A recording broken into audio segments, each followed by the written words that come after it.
Улсын ерөнхий прокурорын газрын олон нийтэд харилцах албанаас про подкастыг цувралаар хүргэж байна. Подкастаараа дамжуулан хууль эрх зүйн мэдээллийг хүргэдэг үлээ.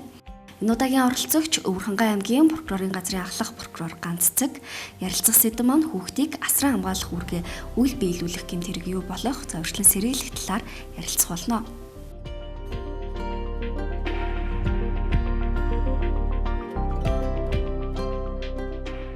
Сайн байна уу танд энэ өдрийн мэндийг хүргэе.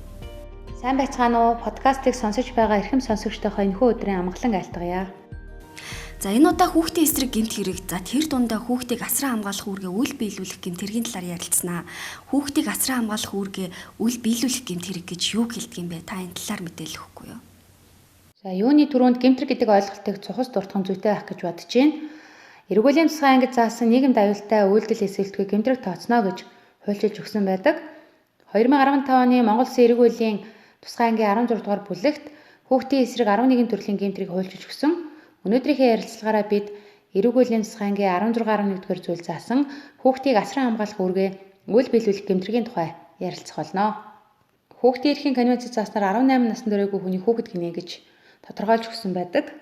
Сүүлийн жилүүдэд хүүхдийн эрүүл мэндэд хохирол учрах, улмаар халуун цай болон буцаалсан ус гал түлэгдэх, гарцгүй газраар зам хөндлөн гарч зам тээврийн осол дөртөөх, гол мөрний усанд живэх, мориноос унаж амь насаа алдах гэх мэт харамсалтай гомдол мэдээлүүд цагдаагийн байгууллагад бол цөөнгүй бүртгэгдсээр байна.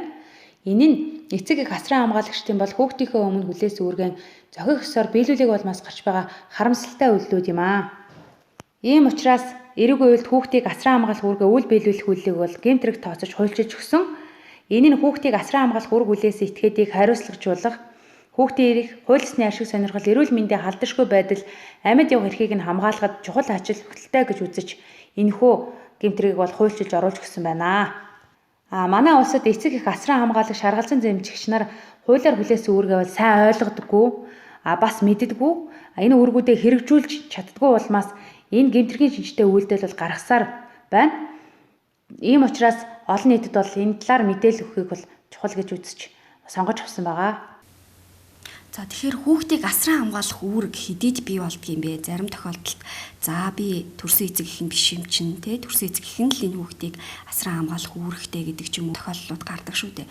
Тэгвэл яг энэ асран хамгаалах энэ үүрэг ер нь хэдийд ямар тохиолдолд бий болдгийм бэ?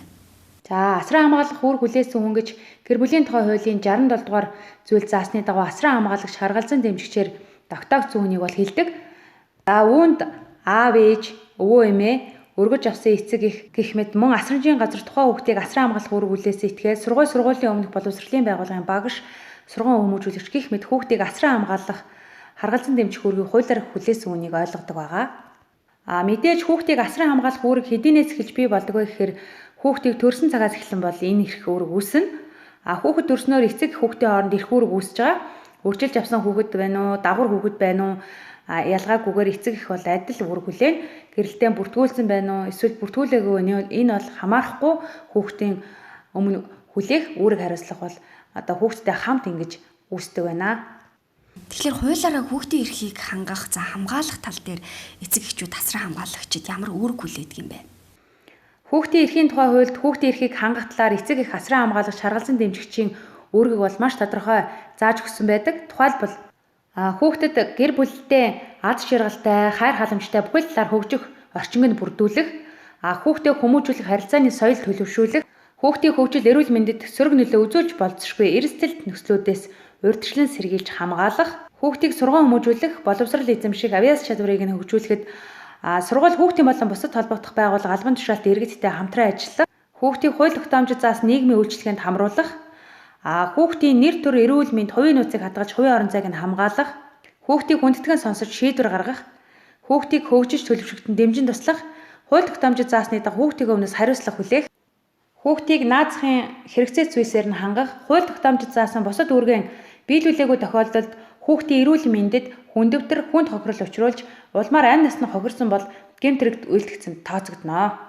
За хамгийн давч байдлаар бол хүүхдийг асран хамгаалах үүргээ үйл биелүүлэх гэмтрэг гэж юу вэ гэхээр эцэг их асран хамгаалагч харгалзан дэмжигч нар хуулиар хүлээсэн энэ үүргээ биелүүлээгүй улмаас хүүхдийн эрх ашиг сонирхол, эрүүл мэндийн халдашгүй байдал, амьд явах хэрэгт нь бол халдан хор уршиг учруулж байгаа ийм санаатай үйлдэлүүдийг бол ойлгох хэрэгтэй.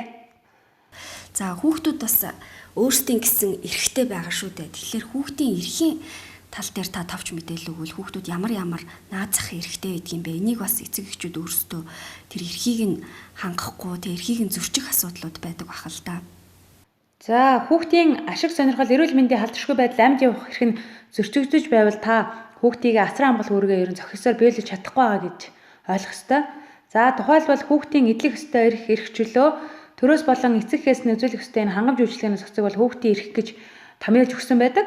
За товч байдлаар хэлэхэд хүүхдэд олгогдсон боломжууд байгаа. Жишээ нь хүүхэд эсэн мэнд төрж өсөх хөгжих хэрэгтэй гэвч зарим нэг хариуцлагагүй эцэг асран хамгаалагчийн байдлаас болж энэ эрхээ ерөөсөө эдэлж чадахгүй, тэр битгээл насан туршдаа эдэлж чадахгүй байх ийм харамсалтай тохиолдол гарсаар байгаа юм. Хүүхдийн ашиг сонирхол гэж юу вэ гэхээр энэ бол хүүхдийн язгуур эрхийг үл хүндэтгэж байгаа явдал. Эрүүл мэндийн халдваршгүй байдал гэж чухам юу вэ гэхээр яаралт эмнэлгийн тусламж авах шаардлагатай үзүүлэхгүй байх, шаардлагатай вакцинд хамруулахгүй байх зэрэг ийм гэмт үйлдэлүүд бол хамаардаг.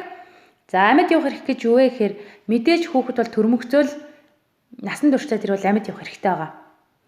Энэ нь болохоор хүүхдийг эрүүл аюулгүй орчинд амьдруулах, эдлэх ёстой эрхийг нь бүрэн эдлүүлээгүй байх, асран хамгаалах үүргээ бүрэн гүйцэд хэрэгжүүлээг болмаас хүүхдийн амь насанд аюул учруулж байгаа жишээнүүд илэрж байна. За хүүхдээ асран хамгаалах үүргээ үл биелүүлсэн тохиолдолд гэмт хэрэгт тооцдог юм байна шүү дээ. Тэгэхээр хуулийн ямар хариуцлага хүлээдэг юм бэ? Эцэг эх асран хамгаалагч шаргалзан дэмжигч нар хуулиар хүлээсэн үүргээ биелүүлээг болмаас хүүхдийн эрүүл мэндэд хүндэвдэр хувирал учирсан бол 450 мянган төгрөгөөс 5 сая 400 мянган төгрөгөөр торгож 240-оос 720 цаг хүртэл хугацаагаар нийт цэцтэй ажил хийх ял эсвэл 1 сараас 1 жил хүртэл хугацаагаар зорчих эрхийг хязгаарлах ялаар шийд. Хэрвээ тухайн асран хамгаалагч нь уг гэмтрийг санаатаагаар үйлдсэний улмаас хүүхдийн эрүүл мэндэд хүнд тохиолдож учирсан бол 5 сая 400 мянган төгрөгөөс 27 сая төгрөгөөр торгож 1-ээс 5 жил хүртэл хугацаагаар зорчих эрхийг хязгаарлах ялаар шийдэх эсвэл 1-ээс 5 жилийн хугацаагаар хорих ялаар шийдэх нь. Энэ гэмтрийн улмаас тухайн хүүхэд нас орсон бол үүнийг нь хүндрүүлэх нөхцөл байдлаа гэж үзэж 2-оос 8 жилийн хугацаагаар хорих ялаар шийтгэнэ. Тэгэхээр хүүхдийг асран хамгаалах үүргээ үл биелүүлэх энэ гэмт хэрэгээс урьдчилан сэргийлэхийн тулд та ямар арга хэмжээ авах ёстой гэж үзэж байгаа вэ? За цаашид бол эцэг асран хамгаалагч нар хуулиар хүлээсэн үүргээ нэр төртөө биелүүлэх шаардлагатай байна. Мөн хамдарсан багаар хүүхдийн нөхцөл байдлын үнэлгээ хийлгэх, төрийн болон төрийн бус байгууллагад хүүхдийн эрхийг хамгаалах ажиллагаанд хамтран оролцох, энэ төрлийн гэмтрээс урьдчилан сэргийлэх, таслан зогсоох зорилгоор бас мэдээллийг төлбөртөөр худалдаа авдаг байх. Хууль эрх зүйн орчныг сайжруулж, сургалтыг бол маш тогтмол үр нөлөөтэй зохион байгуулж, мэдээллийг олон нийтэд түгээх нь бол энэ төрлийн гэмтрээс урьдчилан сэргийлэх хамгийн чухал ач холбогдолтой гэж үзэж байна. За мөн эцэг их асран хамгаалагч шаргалзан дэмжигч бүрийн үүрэг оролцоо энд бол маш чухлаа. Мөн эцэг их асран хамгаалагч нар хүүхдийнхээ өмнө хүлээс үүргээ зохисоор биелүүлээгүй зайлс хийсэн хүүхдэд аюул учруулж байгаа ийм тохиолдлууд байвал хүүхэд өөрөө хүүхэд хамгааллын 108 дугаар утсаар мэдээлэл өгөх боломжтой байгаа. За подкастын төгсгөлд та эцэг эхчүүд асран хамгаалагчдад юу гэж хандаж хэлэх вэ? Эцэг эхчүүд хуулиар олгогдсон өөрийнхөө үүргийг бол бүрэн ухамсарлах хэрэгтэй. Үр хүүхдийнхээ эрүүл эсэм мэнд бойж хэргийг нин тэргуунд хамгаалган болцсошгүй аюул эрсдлээс сэргийлж байх хэрэгтэй байна. За нөгөө төр хүүхдэд тавих хараа хяналтыг сайжруулснаар өдөр тутамдаа тохиолдож байгаа зүрх өвдгөм золгийн явдлаас урьдчилан сэргийлэх болно. Эрхэм таны хянамгай үйлдэл хүүхдэд тавих хуулиар хүлээсэн үүргээ хэрхэн биелүүлснээс таны хүүхдийн гэрэл дээрээ таны гарт байгаа гэдэг бол ямагт санаж байх нь зүйтэй. Тухайлбал буцалсан халуун ус, халуун цай хүүхдээс хол зайд хүүхд хүрэхгүй газар тавих, цахилгааны утас шалбарсан болон залгуурын бүрэн бүтэн байдлыг тогтмол шалгах, бага насны хүүхдийг гудамд дагуулж явахдаа хөтөлж явах болон өөрөөсөө холдуулахгүй байх, унаач хүүхдээ аюулгүй байдлыг хангасан хамгаалтын хувцастай уралдаанд оролдуулах, амралт зугаалаг аяллаар явахдаа бага насны хүүхдийг гол, ус, нуур, цөөрмийн усанд хараа хяналтгүй орхихгүй байх. За хүүхдийг бүсээр уухгүй байх, орон сууцны тагт, цонхны хамгаалтын бэлгээ, шатны хамгаалалт зэргийн аюулгүй байдлыг шалгаж хүүхдийг гэрт нь харгалзах хөнгөө гаднаас нь цоож шүлдээхгүй байх, бага насны хүүхдийг олноор нь харгалзах хөнгөөгөөр орхихгүй байх гэх мэт хүүхдийг гэмтэх, улмаар амь насныг нь хохироож болох эрсдэл үйлдэлээс бол урьдчилан сэргийлэх нь эцэг их асран хамгаалагч нарын хуулиар хүлээсэн үүргээ хэрхэн сайн биелүүлж байгаатай салшгүй холбоотой байна. Амьдралын алаг цэцгээс бяцхан үрсэн чинь ад шаргалтай ирээдүй та бидний гарт байгааг ямагт санаж, өдөр тутам өөрийн хүлээс үүргэн санаж, гэмтрэг зөрчил эрсдлээс урьдчилан сэргийлцгээе. Үрхэнгийн аймгаас бидэнтэй холбогдож мэдээлгсэн танд баярлалаа. Ажлын амжилт хүсье. За 7 хоног бүр иргэдэд мэдээллийг хүртээмжтэй хүргэн ажиллаж байгаа та бүхэндээ талархал илэрхийлж ажлын өндөр амжилт хүсье. 7 хоног бүрийн Баасан гарагт Про подкастын шинэ дугаар та бүхэнд хүрч байна. Подкасттай холбоотой санал хүсэлтээ бидэнд ирүүлээрэй.